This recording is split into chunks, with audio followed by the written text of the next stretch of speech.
रोज नवऱ्याला भांडण करणारी बायको स्वतःमध्ये बदल करण्यामागचं काय मोठं कारण आहे बघा. आजपासून आपल्या नवऱ्याला आपण अजिबात त्रास द्यायचा नाही.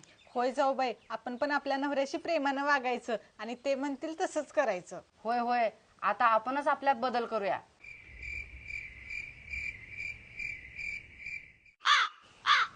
या आत या. दादा रोज मोकळा तांब्या तोंडावर येत होता, आज भरलेला तांब्या हातात आलाय. होय रे, पाण्यात काही विष तर नाही ना? तू आधी पे. बरं राहू दे, तोंडावर पाणी मारून चल आता. मला तर भ्याच वाटायली दादा. नाही नाही, हातपाय तोंड धो, चल मध्ये.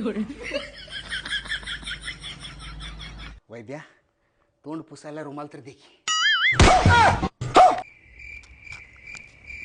अहो काय झालं?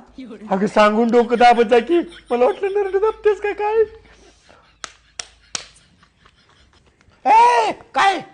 हो, तुमचं पाय दुखत असेल म्हणून पाय दाबाले. अगं हे नाही ग, हे पाय दुखलाय, ह्याच्यावर घातलेस की काल लाथ. हे दाब. वैभ्या, आपल्या बायकात एवढा कस काय बदल झालाय? काय माहित दादा, मला तर लय भीती वाटायला, काळजात पाक पाणी पाणी झाले. काहीतरी केलं पाहिजे. मयुरी, तो आधी कसं वागत होती तसंच वाग, एवढ्या प्रेमानं वागू नको, मला कसं तर व्हायला लागलंय.